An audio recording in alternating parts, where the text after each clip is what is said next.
Ladies, gentlemen, boys and girls, Happy New Year. We are back. I know it's been a pretty challenging last couple of weeks. Welcome back, Prince George's County Public Schools. I know everybody returned on January 2nd. So once again, we are here for Mr. Smoak's 10th grade spotlight. So today, we have the esteemed pleasure of being in the presence of our building engineer, Mr. Stewart. This brother gets the job done. And what better way to start the year 2020 than start it with having the chance to sit down and talk to Mr. Stewart. So we're going to ask Mr. Stewart a few questions. Again, we want to thank you so much for your time. Thanks for having me, Mr. Smoak. Yeah, brother, you are a major asset to our team, and we just cannot do the work of teaching and learning without leaders like Mr. Stewart. So there's two questions I want to ask you.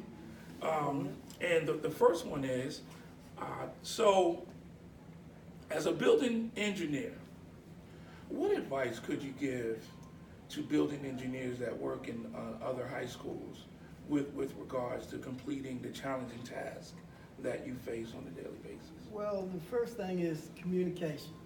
Communicate with the administrators, talk to the kids, get to know the kids. The kids will see something before you'll see it. Right. They'll report it to you or the administration.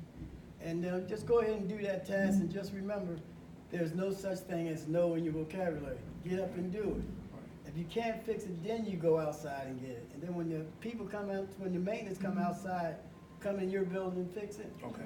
Walk with them, talk to them, get to know what the problem is, and it's just more knowledge that I can get by learning from them, and I can pass that knowledge on. And by keeping in contact with that, then whatever is done, I'll report it to the principal or the administrator, let them know that that's been accomplished and everything. That way everybody's up front, nobody's in the dark.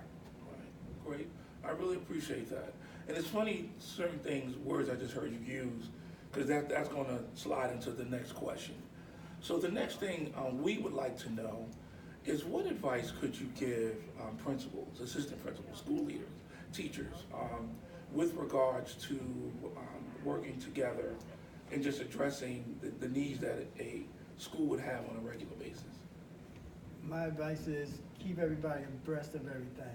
Right. Everybody know what you're doing, let them see what's going on, and just, do the work. Communicate. Right. Whatever you're doing for the kids. Right. And if you get things done for the teachers, and that means there's less problem they have to worry about. Nobody wants to come into a building that's half working and dirty and unclean. You're right. You're right. I mean, if your kids go here, you would want your kids to come to a clean environment. So why not feel the same way? Just treat the building as your home. Right. As long as you treat your home good, you're going to treat the building good. Right. Well, Mr. Stewart, I definitely want to take the time to thank you and to valorize you. The purpose of this show is to show love, man, to all the different people within the school that has helped to impact the teaching and learning that's happening in the classroom. Right. And you, hands down, Mr. Stewart, you get the job done, brother. Like, if you are not here, we feel it. We know, because your presence alone addresses and just helps the flow of the learning and the culture of the building. So as one of the administrators, I just definitely want to say thank you. We appreciate you, and we're starting our first show of 2020 showing love to you, because you are hands down one of the many sets of hands that gets the job done on a regular basis. And we want to say thank you. I appreciate that very much, Mr. Smoak. We really want to say thank you.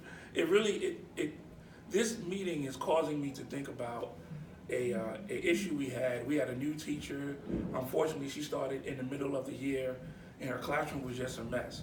And what we wanted to do was to support her and give her, what she needed so that she can get back to the teaching and learning. And when I went to Mr. Stewart and said, I need your help, man, I don't know how to solve some of the issues she's having. In a matter of a day or two, all of that stuff was fixed. No questions asked. And when she came back, she was so appreciative, that she could focus on the instruction. And you have a lot to do with that. So, Mr. Stewart, again, we just want to say thank you. Keep up the great work. And we look forward to the great things that we're going to do together. I appreciate that. Yeah. So, again, we want to thank everyone. We wish everybody a great day. Happy New Year again. And please stay tuned. You can also go to my YouTube page if you want to see all the other interviews, and we will have another one for this month. Again, thank you and have a great day.